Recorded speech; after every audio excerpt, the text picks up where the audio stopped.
This happened on New Year's. I was home alone for the holiday, having already spent Christmas with family, and didn't have anyone to go out with on New Year's night. So I just kicked it back at home, had a couple beers, and watched TV the whole night. I watched the whole Times Square celebration, then just turned on some older holiday movies. I wasn't all that tired, and around 2 a.m. I felt like getting up and doing something, since I'd been sitting on the couch pretty much all day. I checked out the windows. It was snowing a bit, but not too much, and I knew it was cold and dark out there, but a walk just sounded really nice. I grabbed my jacket and hat and gloves, and headed out to walk around the neighborhood. Right away, I noticed it was surprisingly quiet outside. Even though it was 2 a.m., I figured because of New Year's, there would be parties and whatever. Yet, all the houses only had their outdoor Christmas lights on, and no cars were driving through the streets. It was just calm and empty. Very peaceful, actually. I'm not even too sure how long I was out there for. Obviously, I wasn't fully sober, so time was hard to keep track of, and I was zigzagging through the neighborhood with no real direction or route in mind. Eventually, I made it to the park.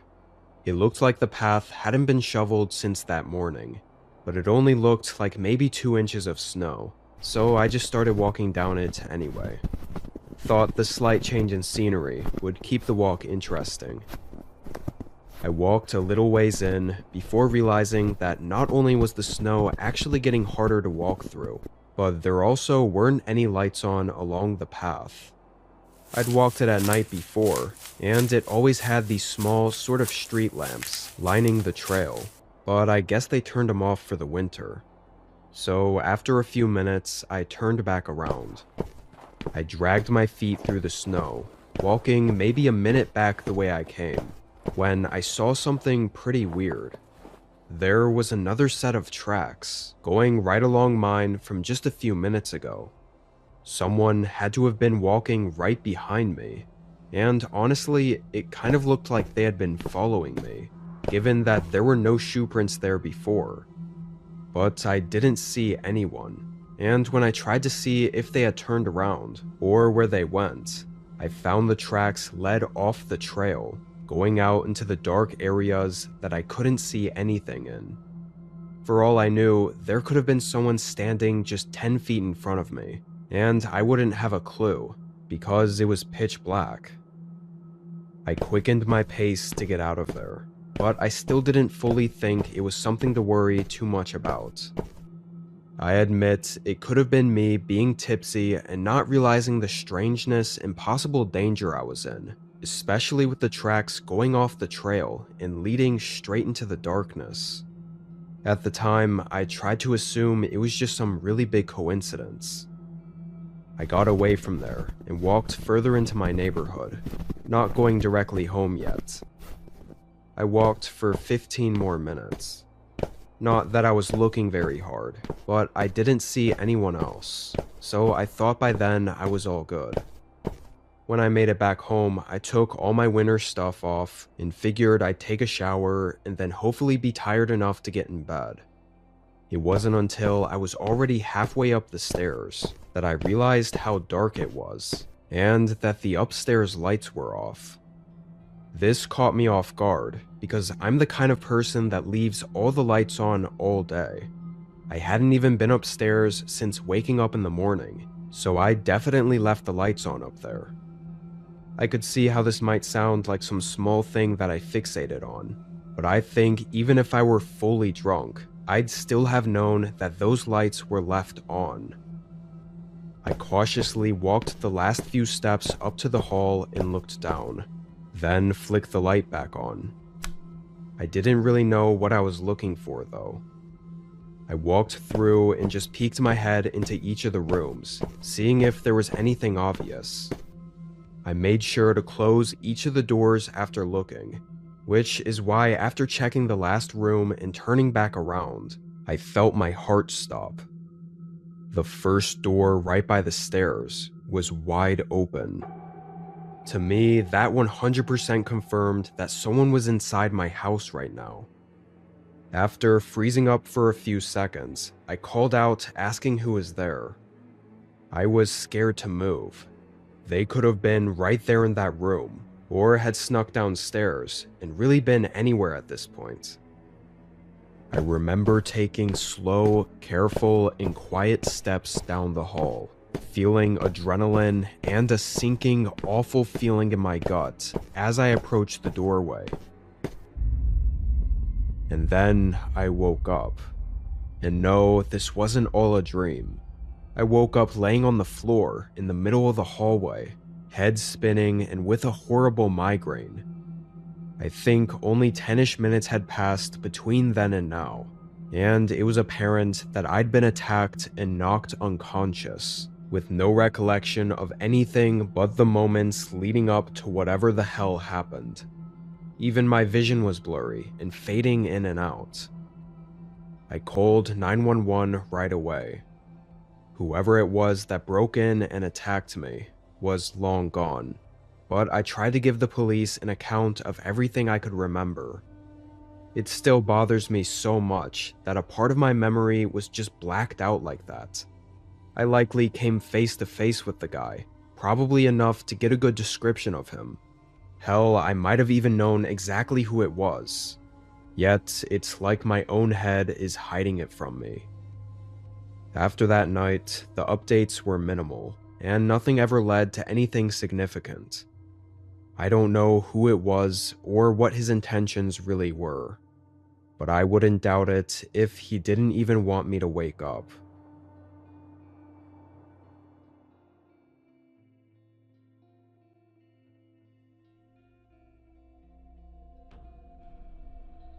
I work at a local ski resort in a small mountain town as maintenance/security. All my job really was just cleaning and general maintenance stuff, but I was somewhat trained for security as well, because we'd had a few break-ins overnight to steal skiing and snowboarding gear, or to try using the slopes while we were closed. After the several instances, the company changed schedules around to have 2 people working overnight to do our regular work while also deterring any possible trespassers. We didn't have cameras or anything, so the security title of my position never really affected my day-to-day job, because after we started working overnights, we didn't have any more people try breaking in for months. The most we had was someone coming up to the door and trying to look inside, but aside from that, it was always quiet. Also, like I mentioned, I never worked alone on these overnight shifts, or at least technically not alone. My coworker Matthew was always scheduled for the same shift, but he worked on the opposite side of the resort. The resort was split into 2 large sections, with just a hallway connecting them. Sometimes I wouldn't even see Matthew for days or weeks at a time. So even though I wasn't, it really felt like I was working alone most nights. But this night had started out the same as usual. I clocked in and started cleaning up the main floor. The place gets really messy during the busy season, so even though it wasn't the hardest work, there definitely was a lot to do. The first hour went by pretty quick. I was still in the large main room when I heard what sounded like a tapping noise. Maybe someone tapping on a window. I set my things down and walked to the front where most of the windows were. I didn't see anything until I walked right up to one of the windows and noticed footprints right under it in the snow. They went right up to the glass, then went around to the other side of the building. Not too sure what to think about it, I threw my coat on and stepped outside to look around. I thought it might have been someone lost, and if it wasn't, then I had to tell them to leave. But as soon as I got out there, I saw the footprints go from the window to the parking lot, which was already plowed, so from there I had no idea where they went. It was pretty weird, but it was way too cold and dark to be walking around the whole perimeter. I went back inside. I got right back to work, hoping whoever that was wouldn't come up again. I want to say 30 minutes passed. By then, surely the snow had covered up any of the tracks outside, so even thinking about it wasn't worth my time anymore. That was until I heard a few doors open by the connecting hallway of the resort, and a few moments later, Matthew showed up. He looked distressed and kind of confused when he saw me. He immediately asked what I was doing. I looked around confused and just said I was working. Matthew nodded his head, acknowledging it, but almost as if that answer didn't make sense to him. "Is everything okay?" He said yeah, that he must have been tired or something, shaking his head. Before he left, I mentioned that I saw some footprints in the snow outside and asked if it was him. He shook his head no. I hoped that he would explain more about what he was so concerned about, now that I told him about the strange thing that I saw, assuming from the way he was acting that he had something strange happen too. But he didn't say anything else. He just left my section of the resort and went back to the other side. Now, me and Matthew weren't good friends or anything, just to be clear. Again, we rarely ever saw each other, so we weren't more than just acquaintances. He was also a lot older than me too, so when we did talk, it was always just work-related. I'm mentioning this to give context on why I didn't question him a little bit more, or go over to his side and really try to figure out what was going on.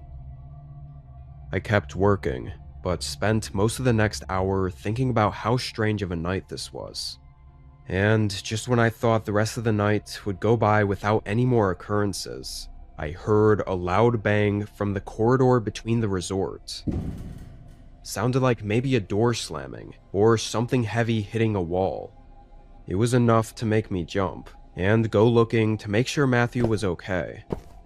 I headed to the connecting corridor and didn't see anything, so I continued into the other section where Matthew was. Except he wasn't there. "Matthew? You good?" I called his name over and over, and got not even a sound in response. I started getting nervous, and as I made it to the back of that section, my stomach dropped when I saw the back door was wide open. Snow was blowing in, but it looked like the door had only been open for maybe a couple of minutes. I hurried over and looked outside. I didn't see anyone, but there were more footprints leading away from the building and heading up the resort toward where the ski lifts were. There was no reason Matthew should have been going out there, so this only made me even more nervous. I called out Matthew's name again, but the wind didn't carry my voice very far. I started getting worried, like really worried. I double-checked everywhere inside the building for him and didn't see anything. The only clue I had were the footprints in the snow. I ran back to my section and got my coat again, then hurried to the open door. I walked out and started to follow the footprints. They went way farther than I expected. It was also dead quiet outside, just wind and snow. No other signs of anyone being out there. The footprints led me all the way out to the bottom part of the ski lifts, and slightly up the shallow hill, and that's when I stopped. They led out of the resort area, and into the trees that lined the hill. There were no lights or anything out there, and from my knowledge, it was just a regular mountain forest past that tree line. My heart started racing a little bit more, and I got the feeling these might have not been Matthew's footprints I was following. "Matthew, are you out there?" There were several long seconds of silence before, in the far back behind all the trees, I saw a figure move into view and look right at me. From what little I could see, it didn't look at all like Matthew. I ran as fast as I could back down the hill and into the resort, falling multiple times from my boots getting stuck in the heavy snow. Whoever was out there didn't follow, but I knew they were watching me. I closed the door and ran to the other side where the front desk was, using that phone to call the police. I wasn't sure what was going on, but I wasn't taking any more chances looking on my own. Of course, being up in the mountains, police were about a half hour away. I hid in the closet with all the rental gear for that whole time, listening to the winds outside and the eerie calmness inside the empty resort. It was 10-ish minutes into waiting that I heard what might have been a door opening on the other end of the resort, but I didn't dare even try to see for sure. I didn't hear anything after that until police made it. Disturbingly, they found another set of footprints going back up to the back door, so whoever that was out there had come back, maybe looking for me. And it only took about 30 minutes for the police to officially state Matthew as missing. Although from the police officers I talked to, they didn't see any signs of foul play inside the resort, which makes the officers think it was someone he knew that got Matthew to let him in, or led Matthew out. Either way, once the footprints made it to the woods, there was no way to track them any further. For a while, I'm pretty sure I was actually a suspect, being one of, if not the last person to see him, but eventually they were able to confirm I didn't have anything to do with it. The whole situation was really scary, and it's hard not to blame myself a little bit for how things went down. Feel like I should have done more somehow, but I also know that if I walked deeper into the forest to follow the footprints, or had tried to help any more, there's a chance I would be missing right now too.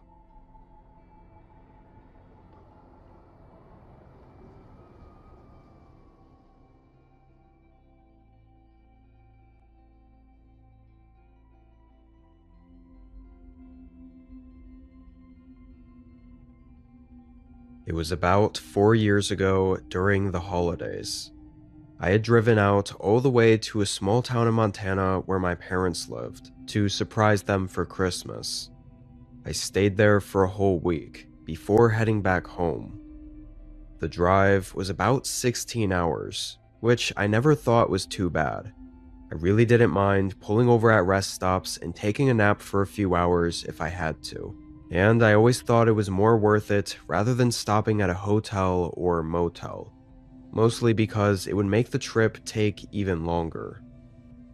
Anyway, I left in the afternoon, a few hours earlier than I planned to, because there was supposedly a big winter storm headed our way, so I hoped if I left early, I could get by before it started. Think it was somewhere around 4 or 5 hours in that the storm hit. The road went from pretty much empty and uneventful to suddenly snow everywhere within minutes. The wind was really bad as well, pushing my car around and throwing snow at my windshield. I didn't feel like I was losing control or anything though, and with no other cars on the road, I still felt safe driving. However, after an hour of this, it really started tiring me out. Mostly from just having to pay so much attention to the road, and the snow started piling up on the road a bit more. My phone suddenly started beeping with a winter storm advisory, and only a couple minutes after that, I lost all service. It was definitely a lot worse than I was comfortable with now, especially because if something were to happen, I'd be stuck without any way to call for help. So I pulled off at the nearest rest stop a few miles down the road. It was an empty, quiet rest stop just in the trees off the highway, with a small, snow-covered parking lot and a service building. There was only a single other car parked on the other end of the lot. It looked like it had been there from before the storm though, because the roof had a thick layer of snow over top it. Few minutes after pulling in, the storm somehow got even worse. It was a whiteout. I couldn't even see the other car anymore, and the wind was actually pretty scary. I can't imagine anyone could have been driving in weather like this. A long, boring hour went by as I sat and waited in the snowstorm. Eventually, both out of boredom and uncomfort, I decided to get out and head inside the rest stop service building to use the bathroom. As soon as I stepped out, the freezing wind and icy snow was almost immediately painful. I hurried up to the building and got in. There was just a small lobby with a few benches, some pamphlets of road maps, and 2 doors leading to the restrooms. Thankfully, the heat seemed to be working in there, so I actually just stayed in the lobby for a minute and warmed up, while looking out the windows at the snow coming down. I could only faintly see the car still parked over there, now with the snow covering the entire windshield. Thought it was strange that it didn't look like it was on. I mean, it was below 0 degrees outside, so not having the heat on would have had them freezing by now. But after a minute, I headed up to the bathroom door and pushed it open. Or tried to. It opened just a crack before slamming back shut. I pushed it again, and that time it barely budged. I took a step back. It wasn't like the door was locked. It was like someone was on the other side, preventing me from opening it. I stared at the door for a second, really just shocked and unsure what to think about that. It was really strange. I thought about just going into the women's restroom instead, assuming if whoever that was in the men's restroom was the only other car at the rest stop, then it shouldn't matter. But honestly, I didn't feel safe being in there any longer. Felt like something wasn't right about this, or that there had to be a reason they were blocking the door like that, and I really did not want to push my luck. So I hurried back out of the building. As I left, I heard the bathroom door swing open, but I didn't turn back to look. I just continued walking through the storm and back into my car. By this point into the storm, the whole rest stop parking lot was covered in snow, and I really wasn't sure if I could even leave. I wanted to, even if to just drive a few miles down to a different place to pull off at, but I didn't want to get stuck trying to leave. So I sat there and tried to wait out the storm. I tried to think of any possible reasons for someone blocking the door like that, but honestly, I couldn't think of anything. Nothing that would explain them knowing I was walking in, and already being at the door to stop me from entering. Only a few minutes later, I noticed a shape start emerging from the whiteout, coming in between my car and the building. It was a person, and basically right when he became visible, he stopped walking and just stood right in the blizzard. He looked like he was on the phone talking to someone, and he was facing me. Couldn't tell if he was looking at me though. He paced around that same spot for a minute, still talking to someone on the phone, before he started to slowly make his way closer to my car. Like he would pace a few steps toward me, then stand in the same spot for a bit, trying to make it not obvious. But at one point, when he was much closer, I very clearly saw him looking directly into the car at me. And then, all of a sudden, he had this wide, over-exaggerated smile and started approaching my window. He walked right up to my car and tapped on the window, grinning at me through the glass. I was genuinely terrified, and as embarrassing as it is to say it, I was completely frozen in fear. Like for a moment, I just couldn't get myself to do anything. The man started knocking on the window a little harder, basically hitting it, hard enough that I was surprised it didn't shatter. And then, in the distance behind him, I saw another guy come out of the rest stop building and start running over. I snapped out of it and put my car in reverse. My heart sank when my tires started spinning out. I wasn't moving at all. The guy got closer and closer until suddenly my car jolted back and got traction. I backed out and put it in drive, and in the split second before I drove off, the one man that just got there threw a knife right at the windshield. It bounced off, but put a huge crack right in the middle. I drove out of there and prayed that I didn't lose control or get stuck the whole way down the road. I was sure they would try to follow me, but as far as I know, they didn't. I drove dangerously through the storm until it started to clear up and I had service. It had been so long, though, that the police didn't find either of the men when they got there. But what they did find was the car. It was still right there in the middle of the parking lot, untouched. Despite what I had assumed, it wasn't either of the men's car. It belonged to some other guy that when the police showed me a reference photo, I didn't recognize. And over the next few days, it came out that the man was missing. No sign of him. From what I've heard, he was also on a road trip, and his family believes he pulled off the highway to sleep for the night. But then he wasn't heard from or seen again. Honestly, I think something really terrible happened at that rest stop just before I arrived there.